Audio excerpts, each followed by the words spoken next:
This was Ginger, 25 years old, with one eye from an old car accident, a former farm cat, not much of a mouser, but staunch in defending his own territory. He was a remarkable cat, and his heart was very strong, and still enjoying quality of life.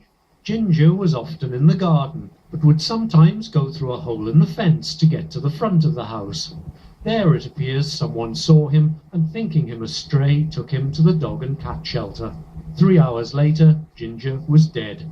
He'd been taken to a vet and put down. That happened all within 3 hours of him being taken from our house outside, taken across to Benton North Farm, from there to Gosforth, and he was put down. We're just all so shocked and upset about the whole thing. It's the time factor. Nobody was given any time to try and track him down. Totally disgusted, quite frankly.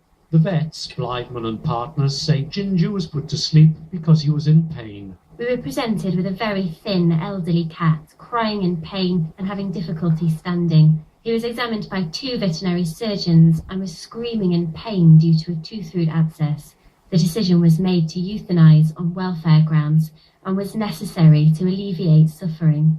If they are so adamant that the cat was in such terrible, terrible pain, they could have administered some pain relief. If they didn't want to keep him at the veterinary surgery at Gosforth, they could have sent him back to Benton and at least kept him for 24 hours to enable the owners, myself and family, to come forward to try and find out what had happened to him. It's hit Beverly particularly hard because Ginger used to belong to her parents, who died about 10 years ago. Her mother had asked Beverly to look after Ginger. It was like the death of a mother and father all over again, and it really, I've never seen her so down, hanging on to us crying, saying I've let my mum and dad down. It's really devastated her. Beverly and her family have raised a petition with about 100 signatures to send with a letter of complaint to the Royal College of Veterinary Surgeons.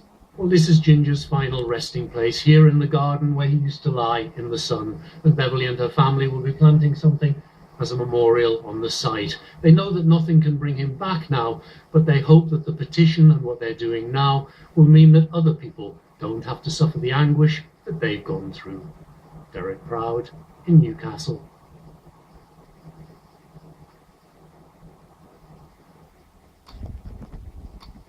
This was Ginger, 20